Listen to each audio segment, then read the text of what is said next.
Saya bilang sama Dedi, ada kalimat Iqra, ada kalimat Bismi Rabbik.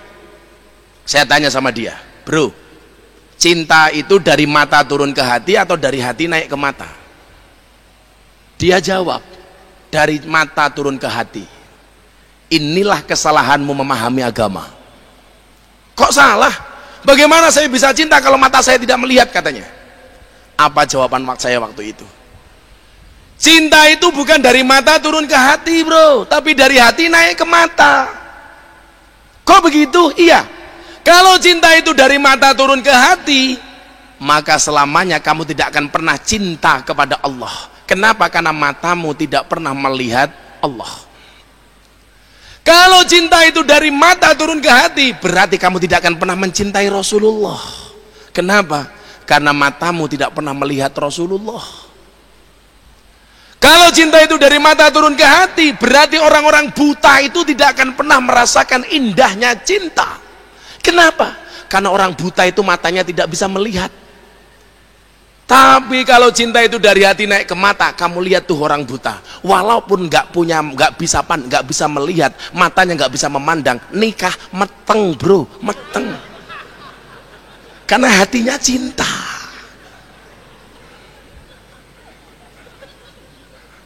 Kok profesor ketawa?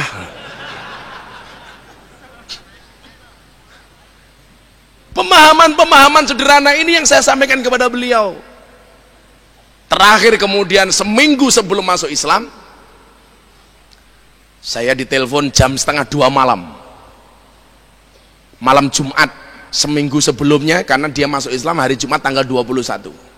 Dia telepon saya begini, bro, ngapa malam-malam kamu telepon? I will to be Muslim, katanya.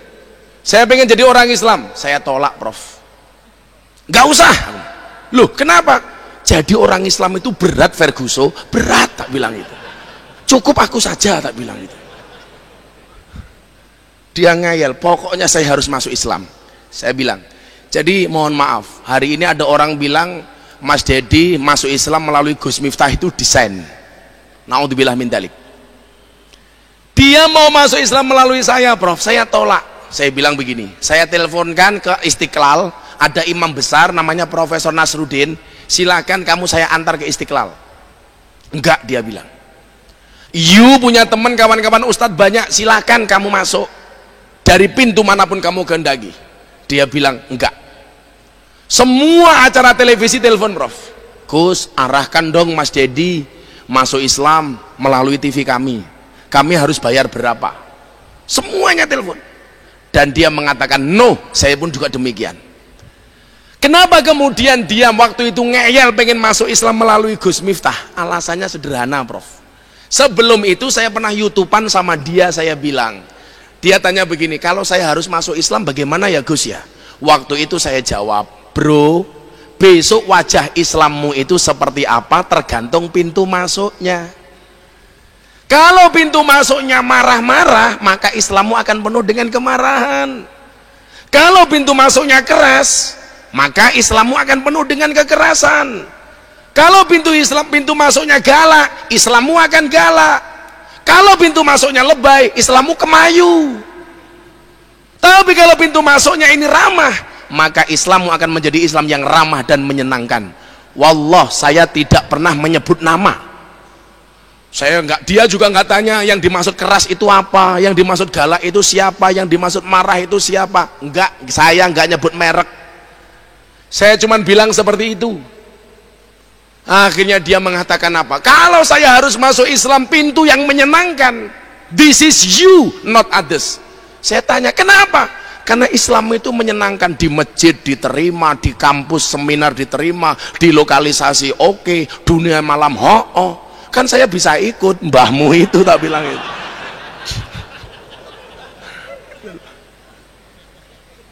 Jadi hari ini saya ngelus dodo, Prof. Ada orang yang mengatakan Dedi ini masuk Islam desain. Saya buka ya, ini belum pernah saya buka sebelumnya. Dedi itu masuk Islam, potensi kehilangan uang dia itu miliaran, Pak. Gara-gara kontrak dia dengan beberapa pihak diputus gara-gara dia masuk Islam. Maka kalau orang mengatakan Dedi masuk Islam desain karena mendapatkan uang miliaran, sensasi dan lain sebagainya, soal terkenal, Dia sudah terkenal Pak, nggak cuma di Indonesia, sudah dunia, di Amerika diakui. Siapa yang nggak kenal dengan Deddy Corbuzier? Soal uang dia sudah kaya Pak. Mohon maaf, populer, kurang populer apa dia? Oh, yang cari popularitas Gus Miftah. Apa saya mampu ngajak seorang Deddy kalau ini tidak jalan hidayah? Maka ya mohon maaf, ketika dia sudah masuk Islam, dia mengatakan sama saya, Islamnya itu menyenangkan Gus, tapi cangkemnya orang Islam menakutkan katanya. Ya Allah, di mana-mana saya ditanya, tanyakan ke Mas Deddy dong Gus, sudah sunat apa belum? Lah, urusannya sama kamu itu apa gitu loh. Dan yang tanya cowok Pak gitu loh. Logika sing takon lanang li gitu loh. Akhirnya saya YouTubean sama dia, guyon, bro, ada pertanyaan tuh, sudah sunat apa belum? Kalau saya jawab you nggak percaya, sudah kamu lihat sendiri, moh tak bilang gitu. Orangnya hampir 2 meter Pak, badannya keker, suruh lihat sendiri. Saya bilang sama dia, saya percaya, tuh orang Surabaya yang belum percaya. Terus bagaimana supaya mereka percaya? Gampang bro, saya foto, ntar saya posting. Saya bilang gitu.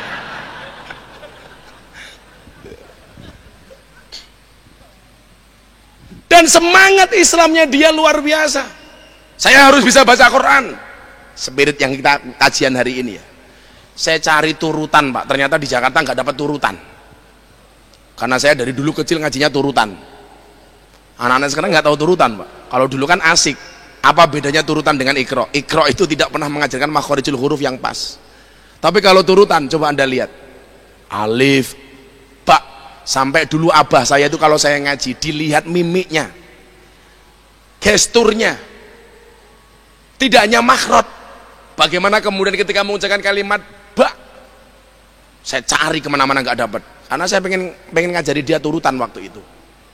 Kalau ikro kan langsung Pak, nggak ada seperti itu. Kalau dulu kita ini kan turutan ini. Begitu hijaiyah sudah hafal, sudah bisa, saya dulu 2 tahun cukup hijaiyah tok. 2 tahun. Begitu sudah bisa kan asik ngajinya. Alif fathah, a, alif kasroh, i, alif doma, u, a, i, u. Tak fathah, ta, ha doma, hu, kaf doma, ku, tahuku. Akhirnya saya belikan ikro. Ayo kamu baca. Lucu itu Pak. Wong pinter toh, PhD itu kan. Badannya gede, orang terkenal, ngajinya A. Bah. Hal-hal seperti ini seharusnya apa? Menjadi penyemangat bagi kita. Orang itu kalau Islam dari lahir hidayah dari rahim ibunya, biasanya Islamnya malah males-malesan, sak geleme dewe. Sementara orang yang baru masuk Islam semangatnya luar biasa Pak. Begitu dia masuk Islam, ratusan pihak biro travel yang ngajak saya sama Deddy Corbuzier umroh. Berapa travel yang ngajak haji? Apa jawaban Deddy? Kok saya malu ya Gus ya? Kenapa bro? Ibadah aja kok di endorse katanya. Ibadah saja di endorse. Sementara kita yang tidak pernah di endorse malah mengendorse diri kita sendiri. Di depan Ka'bah, hai guys, lagi tawaf guys, gitu kan.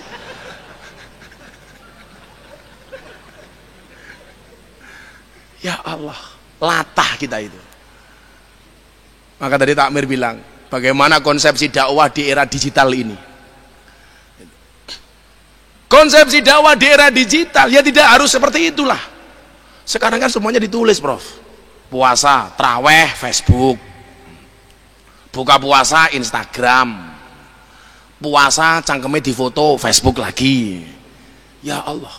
Lah kalau semuanya kita tulis di Facebook, di media sosial, kan kasihan Pak malaikat raqib atid, nganggur Pak itu loh.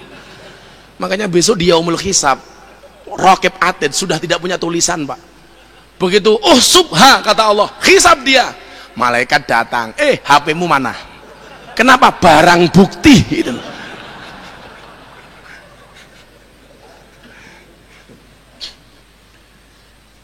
Saya kemudian apa? Mengajarkan semangat-semangat keislaman ini kepada anak-anak yang dianggap marginal. Saya masih ingat betul, saya masuk lokalisasi pertama kali itu umur 19 tahun, Pak. Saya masih masuk kuliah pertama kali. Gara-gara ada PSK curhat ke masjid saya. Ya Allah, kamu pengen ngaji nggak? Ya pengen dong Gus. Tapi kan mana orang mau menerima kami katanya. Padahal mereka butuh Allah, Pak. Kenapa sih? Saya kasih contoh ya, mohon maaf. Kalau agak kasar mohon maaf. Saya masuk ke lokalisasi ditemani sama germo. Mau ngaji, ada orang masuk cari PSK. Ketika orang yang cari PSK ini ketemu kiai sama germo, menurut bapak-bapak yang disungkemi tangannya kiai apa tangan germo, Pak?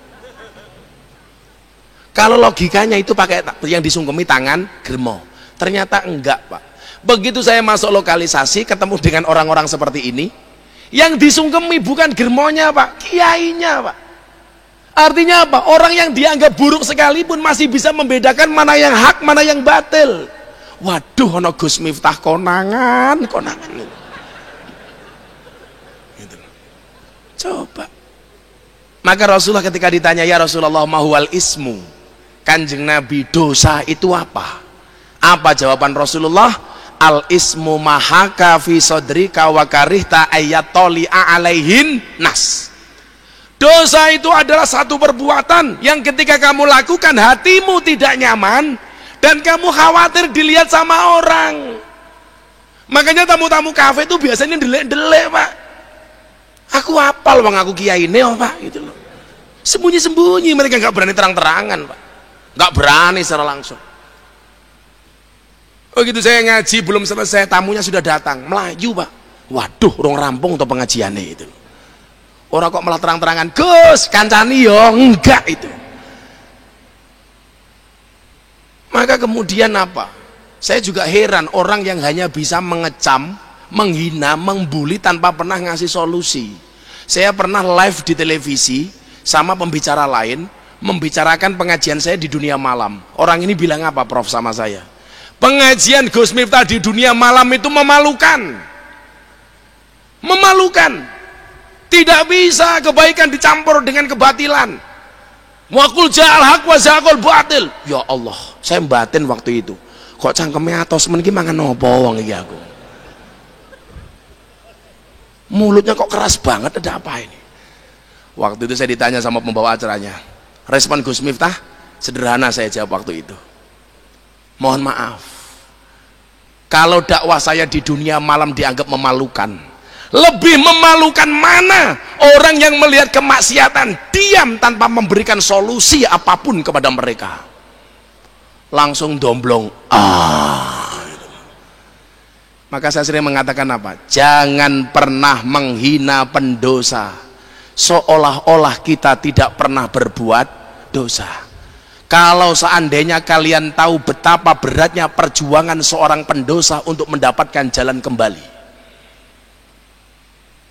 coba hujatanmu, makianmu, cacianmu kepada mereka tidak akan pernah merubah mereka. Tetapi kalau kamu dengan ikhlas mendoakan mereka, bisa jadi doamu itu menjadi wasilah hidayah untuk mereka. Memang kan gak semuanya orang harus ke sana, Prof. Kan berat. Saya yakin profesor gak mampu, yang mampu, Prof. Berat, Prof. Kalau Anda ikut saya khawatir masuk nggak mau pulang, Prof, gitu.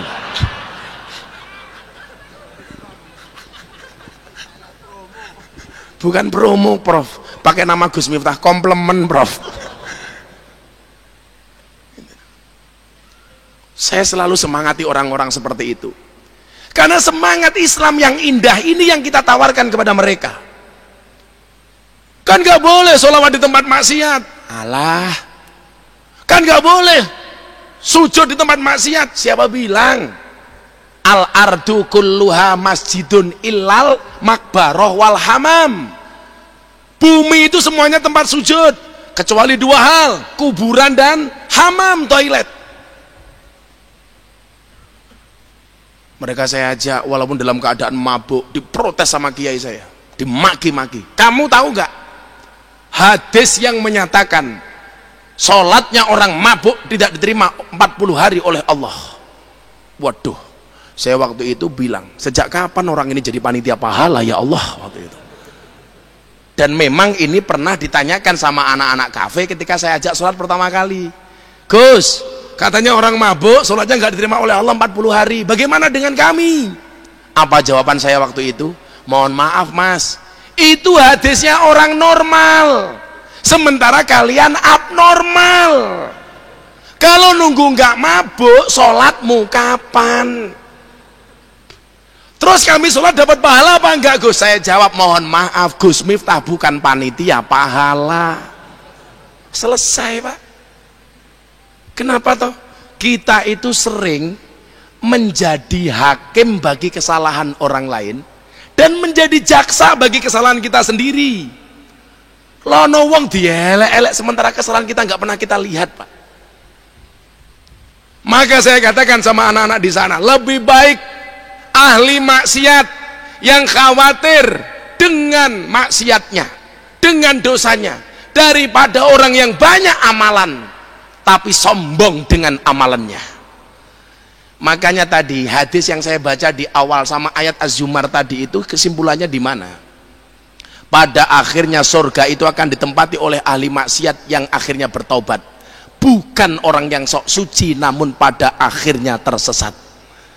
Saya sampaikan kepada mereka, nah bisa jadi dosamu sebesar kapal, tapi ingatlah ampunan dari Tuhanmu lebih luas daripada lautan. Dan saya nggak pernah Prof menjadikan ini sebagai komoditas saya untuk terkenal. 5 tahun yang lalu saya sudah diminta oleh media televisi untuk sharing di acaranya. Gus, kan Gus Miftah ngaji di lokalisasi sudah lama nih, 10 tahun, mau nggak diliput TV? Saya tolak Prof. Saya tolak. Ketika anak-anak di lokalisasi tahu kenapa bah kok ditolak, jawaban saya waktu itu adalah 5 tahun yang lalu, Allah menciptakan Miftah tidak untuk menjadi orang terkenal, tapi untuk mengenalkan Allah kepada mereka yang belum kenal. 5 tahun yang lalu. Sampai akhirnya sholawatan saya di kafe Bali diambil oleh wartawan, kemudian di share. Akhirnya apa? Hari Jumat sore saya pengajian di kafe itu, Minggu pagi muncul di Lamtur, Lambe Turah, yang nonton langsung 3 juta, yang komentar 15.000 lebih. Kok 15.000? 150.000, dan semuanya mencaci saya Prof. Ini penistaan, zina mata. Kenapa yang sholawat roknya pendek semua? Loh, saya nggak bisa ngatur bro, mereka itu hanya salah kostum. Mbaknya tingginya 180 cm, pakaiannya hanya 1 meter, itu saja sebenarnya. Maka kalau kemudian ini menjadi wasilah kemudian orang mengenal dakwah itu, wallah nggak ada desain